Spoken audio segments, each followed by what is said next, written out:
What's going on, everybody? Episode 24, and this is your sports sponsorship tip of the week.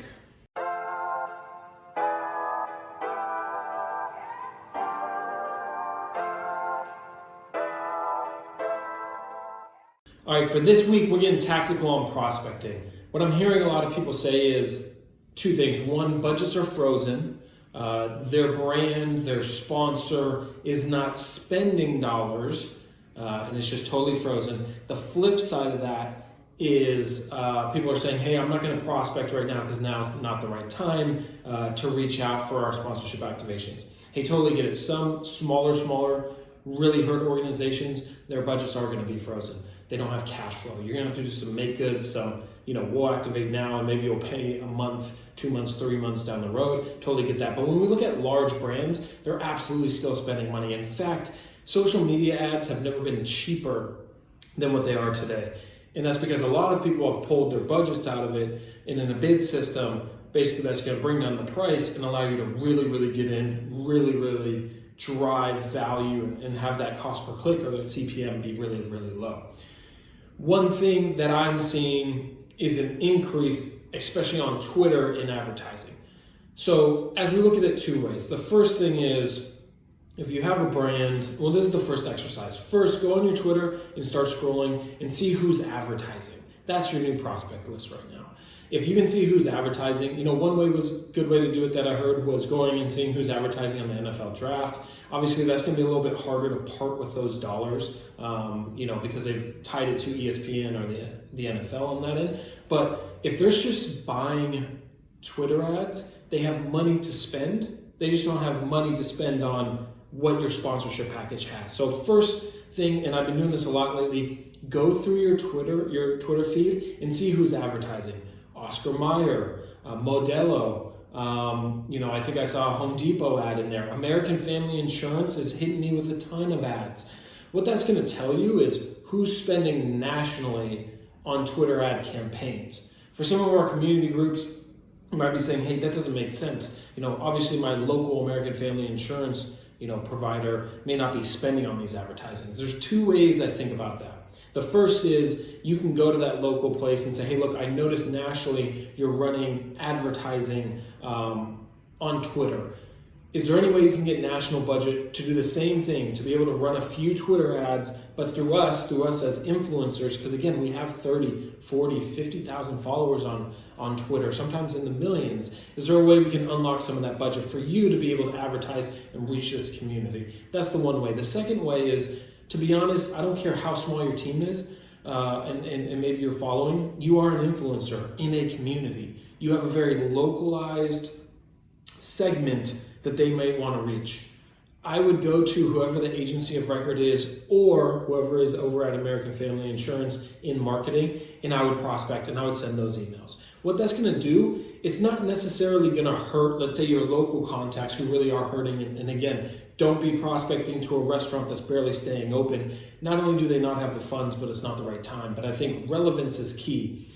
If brands are spending on Twitter ads, which they absolutely are, then you can convince them to spend on some of your digital activations that you're employing right now. At the very least, you can get them in the thought process of that. So again, if I'm a minor league baseball team, I'm emailing them whoever the agency of record is or directly American Family Insurance.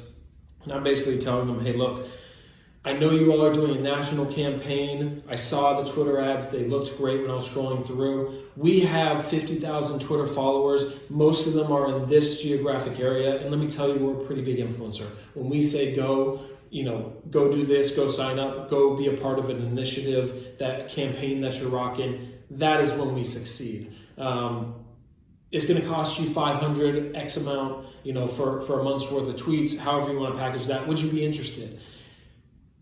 That's movement compared to no movement, right? Even if it's a long shot, the national agency says yes to that, you're still making movement. You're prospecting. You're getting out there. You're doing action that leads to revenue instead of just sitting on your hands and kind of saying, hey, I don't know who's going to come up. I don't know who's going to do this. I don't know who's going to do that on that end. So again, I'd look nationally, and again, a great place to prospect is going to be your Twitter feed. If they're spending money on Twitter ads, they have money to spend. Again, I know that's nationally for most of the time, but I will put this. In Oregon, they have a Twitter ad that says stay home. That is put out by somebody, by the state, ad board. They're spending money on Twitter ads to put that out there. You should be looking there for prospecting.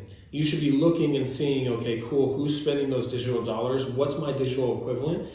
Pitch that you are a community influencer and then go get those dollars. I think the first teams that do that are going to have a really big head start. Remember, we're 38% down.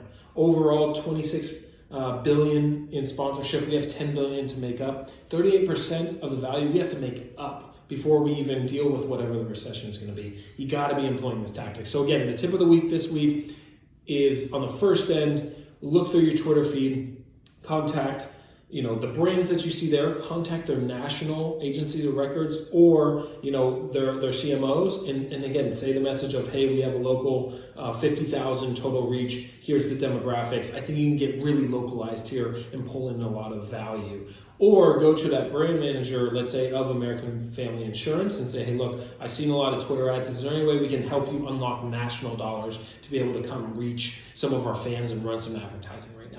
Of course, you may have to work in some deals on that end, but it's money and it's new money coming in that makes sense. Wherever there's cash flow, wherever they're spending, whatever businesses are spending on ads, there's going to be cash flow for you. So tip of the week is that. A little side caveat, if you didn't want to do the digital side, I'd also look at billboards.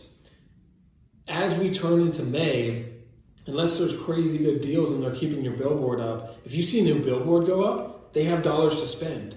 Why can't you convince them that that billboard seen on the highway by X amount of people is going to have significant or same value, if not more value for you if you did a Twitter post or Instagram post or a stories post to swipe up toward their goal. So again, don't be afraid to prospect, but be really smart to see who's spending dollars, who has the money to spend, and then from there it's just relevance. Why you should spend dollars on our sponsorship packages digitally compared to somebody else's. So don't sit on your hands, really get out there, unfreeze those budgets, be very smart and tactical about it, and really look through your Twitter feed, prospect, get those sales emails out there. That's your sports sponsorship tip of the week. Get out there, use these tools, find the relevance, and keep pushing those limits within sports sponsorship.